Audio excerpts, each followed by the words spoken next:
নমস্কার সবাইকে। সন্ধ্যাবেলায় কিন্তু চলে গিয়েছিলাম লক্ষ্মী পুজোর মেলা দেখতে। তো সেখানে গিয়ে কী করলাম তা নিয়েই কিন্তু থাকছে আজকের ভিডিও।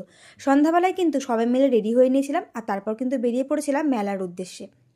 তো দেখো প্রথমে কিন্তু চলে গিয়েছিলাম, একটু ক্যাশ আউট করার দরকার ছিল বলে একটু ক্যাশ আউট করে নিলাম আর তারপর কিন্তু বেরিয়ে পড়লাম গন্তব্যের উদ্দেশ্যে।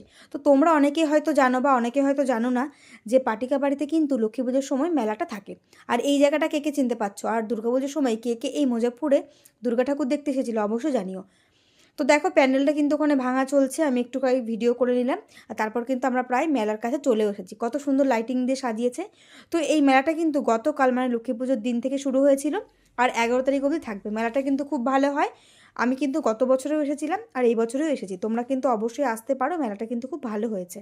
তো দেখো, তবে মেলাতে না এই কাদাটা থাকে, গতবারও তো খুব ছিল আর এই বছরেও কিন্তু তাই, তবে কিন্তু ভালোই লোক হয়েছে। এটা মেলার কিন্তু দ্বিতীয় দিন ছিল। তো দেখো আমরা কিন্তু সবাই মিলে চলে এলাম আর প্রথমে কিন্তু চলে যাচ্ছিলাম ঠাকুর মূর্তি দর্শন করার জন্য। এখানকার প্রতিমাগুলো না ভীষণ সুন্দর হয়। চলো তোমাদের কিন্তু আস্তে আস্তে আমি ঠাকুর দর্শন করিয়ে দেবো। তো এখানটাতে কিন্তু লাইন দিয়ে ঢুকে পড়ছিলাম, ঠিক লাইন না, সবাই মিলে আর কি ঢুকে পড়ছিলাম এখান দিয়ে ঠাকুর দেখার জন্য। বর্মশাই কিন্তু পেছন থেকে একটু আমাকে ভিডিও করে দিচ্ছিল। আর নাও তোমরাও এবার একটু ঠাকুর দর্শন করে নাও। আর দেখো মূর্তিগুলো কত সুন্দর হয়েছে না, প্রতিবারই না এখানকার মূর্তিগুলো খুবই সুন্দর হয়। তো এরপরে কিন্তু ওখানে একটা দান বাক্স ছিল, তাই কিন্তু সেখানে গিয়ে আমি একটু আমার ইচ্ছা মতো দান করে দিলাম। যদিও দান করার পরে বলতে নেই, তাও এই ভিডিও ক্লিপে যেহেতু এইটুকু আছে তাই আমি কিন্তু বললাম। তো দেখো ঠাকুর মূর্তি দর্শন করার পর সেখানে আমরা একটু ছবি তুলেছিলাম, তারপরে কিন্তু এখানে প্রোগ্রাম হচ্ছিল, বাচ্চারা নাচছিল, তাই সেটাই কিন্তু একটু দাঁড়িয়ে দাঁড়িয়ে দেখছিলাম। তারপর কিন্তু মেলাটা ঘুরে ঘুরে দেখছিলাম আর চারিদিকটা একটু ভিডিও করছিলাম। যেহেতু আজকে দ্বিতীয় দিন, অনেক দোকানই দেখলাম ভালো মতো গুছিয়ে উঠতে পারেনি, এমনকি নাগরদোলা ড্রাগন সহ কিছু কিছু জিনিস দেখলাম পুরোপুরি রেডি হয়নি। প্রথমে কিন্তু আমরা চলে এলাম এই খেলার দোকানটাতে।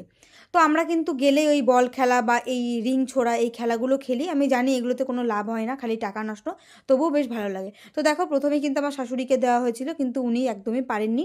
ওইদিকে আমার ভাসুরও খেলছিল আর এদিকে কিন্তু আমার বরমাসও। তবে দুর্ভাগ্যের কপাল, একজনাও কিন্তু কোনো জিনিসই পায়নি। তো দেখো এখানটাতে আমরা সবাই মিলে কিন্তু মজা উপভোগ করছিলাম, যদিও না পাই তবে কিন্তু ভীষণ ভালো লাগছিল।